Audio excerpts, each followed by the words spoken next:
ഈശോ മിശിഹായ്ക്ക് സ്തുതിയായിരിക്കട്ടെ. ഈശോ മിശിഹായിൽ സ്നേഹിക്കപ്പെടുന്ന മാതാപിതാക്കളെ, സഹോദരങ്ങളെ, പ്രഭാതത്തിൽ ദൈവത്തിൻ്റെ അനന്തമായ സ്നേഹവും കൃപയും സൗഖ്യവും നമ്മുടെ ജീവിതത്തിൽ വന്ന് നിറയട്ടെ എന്ന് പ്രാർത്ഥിക്കുന്നു. ഇന്ന് മനുഷ്യൻ ജ്ഞാനത്തിനു വേണ്ടിയും വിജ്ഞാനത്തിനു വേണ്ടിയും പരക്കം പാകുകയാണ്. ഒരു പടി മികച്ചു നിൽക്കുവാൻ വേണ്ടിയുള്ള ഓട്ടമാണ്. അറിവ് എക്കാലവും നല്ലതാണ്. വേണ്ട രീതിയിൽ അത് ഉപയോഗിക്കുമ്പോൾ തനിക്ക് തന്നെയും സമൂഹത്തിനും അത് വളരെയേറെ പ്രയോജനം ചെയ്യുന്നതും അടുത്ത തലമുറയെ വാർത്തെടുക്കുവാൻ ഉപകരിക്കുന്നതുമാണ്. സ്നേഹമുള്ളവരെ, യെശയ്യാ പ്രവാചകന്റെ പുസ്തകം 28-ാം അധ്യായം 23 മുതൽ 29 വരെയുള്ള തിരുവചന ഭാഗങ്ങളിലൂടെ നാം സഞ്ചരിക്കുമ്പോൾ കർഷകനെക്കുറിച്ച് ഇവിടെ പറഞ്ഞു വെക്കുകയാണ്. കർഷകന് കൃഷി ഇറക്കുമ്പോൾ കൃഷിയെക്കുറിച്ച് അവഗാഹമുണ്ടാകണം.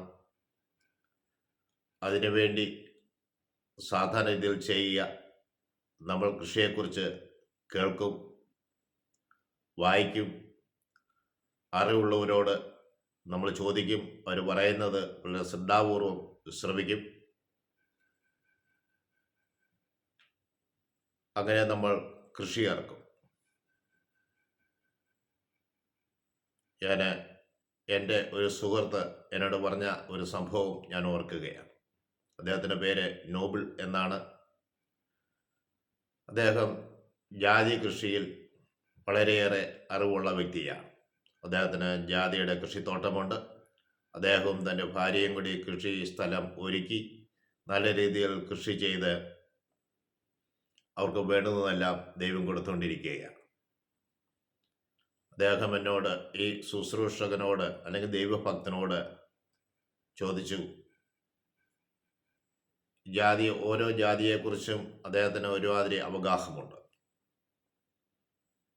ദൈവഭക്തനോട് ചോദിച്ചപ്പോൾ ദൈവഭക്തൻ ഓരോ ഇനത്തിൻ്റെയും അതിൻ്റെ ഇലയുടെ നിറവും അതിൻ്റെ ഉയരവും അതിന് കിട്ടാൻ പോകുന്ന ഈൽഡും എല്ലാം അങ്ങോട്ട് പറഞ്ഞപ്പോൾ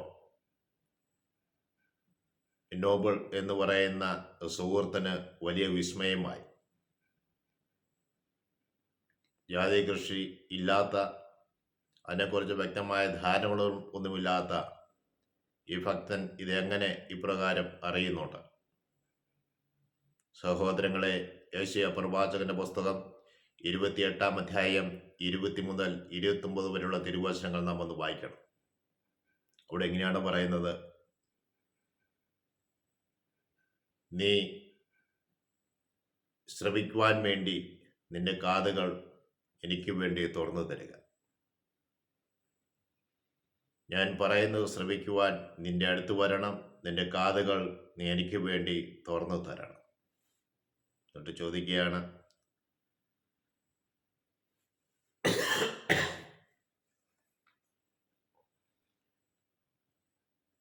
നിങ്ങൾക്ക്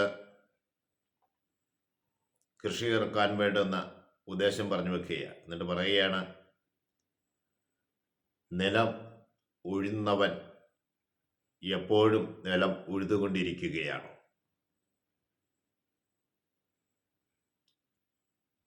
നിലം ഇളക്കി കട്ട പൊടിച്ച് എപ്പോഴും അവനതിരിക്കുകയാണോ?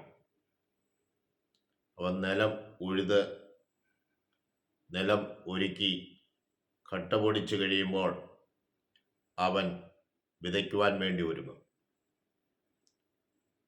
ഞെരിഞ്ഞിലുകൾ വിതയ്ക്കുകയും ഗോതമ്പ് വരിവരിയായി നടുകയും ജീരകം വിതയ്ക്കുകയും ബാർലി യഥാസ്ഥാനത്ത് വിതറുകയും ചെറുഗോതമ്പ് അതിൽ ഇടുകയും ഗോതമ്പ് വരിവരിയായി നടുകയും ചെയ്യാറില്ലേ? കാരണം അവൻ ദൈവത്തിൽ നിന്ന് ജ്ഞാനം സ്വീകരിച്ചിരിക്കുന്നു. ദൈവം അവനെ എല്ലാം അഭ്യസിപ്പിച്ചിരിക്കുന്നു. Praise Lord. അവനെ ഈ അറിവുകളെല്ലാം ദൈവം കൊടുത്തതാണ്. ദൈവമാണ് അവനെ അഭ്യസിപ്പിക്കുന്നത്. തുടർന്ന് പറയുകയാണ്, വിളവെടുപ്പ് സമയത്ത് ഞാങ്ങണയുടെ മേൽ നിങ്ങൾ മെതിച്ചക്രം കയറ്റുമോ? ബാലയുടെ മേൽ നിങ്ങൾ മെതിച്ചക്രം കയറ്റി അത് പൊടിച്ചെടുക്കുമോ? അത് തല്ലിയല്ലേ അത് പുറത്തെടുക്കുന്നത്? ജീരകം അതിൻ്റെ നാണം എടുക്കുന്നത് അത് വടി കൊണ്ട് അടിച്ചല്ലേ അതിൻ്റെ വിത്ത് അല്ലെങ്കിൽ അതിലുള്ള ഫലം പുറത്തെടുക്കുന്നത്. ധാന്യങ്ങളുടെ മേൽ മെതിച്ചക്രം നിങ്ങൾ കയറ്റാറുണ്ടോ? അത് ചതഞ്ഞു പോവുകയില്ലേ? സൈന്യങ്ങളുടെ കർത്താവ് അവന് ഉപദേശം നൽകുന്നു. സൈന്യങ്ങളുടെ കർത്താവാണ് അവനെ എല്ലാം അഭ്യസിപ്പിക്കുന്നത്. ദൈവത്തിൻ്റെ ഉപദേശം വിസ്മരണീയവും അതുപോലെ തന്നെ ദൈവത്തിൻ്റെ ജ്ഞാനം മഹോന്നതവുമാണ്. നമ്മൾക്ക് ജ്ഞാനം ലഭിക്കുവാൻ ദൈവത്തോട് ചോദിക്കണം.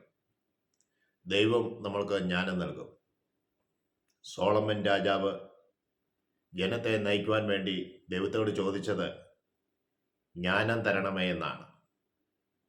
ജ്ഞാനം കുറവുള്ളവൻ ദൈവത്തോട് ചോദിക്കട്ടെ, ദൈവം അവന് ജ്ഞാനം കൊടുക്കും.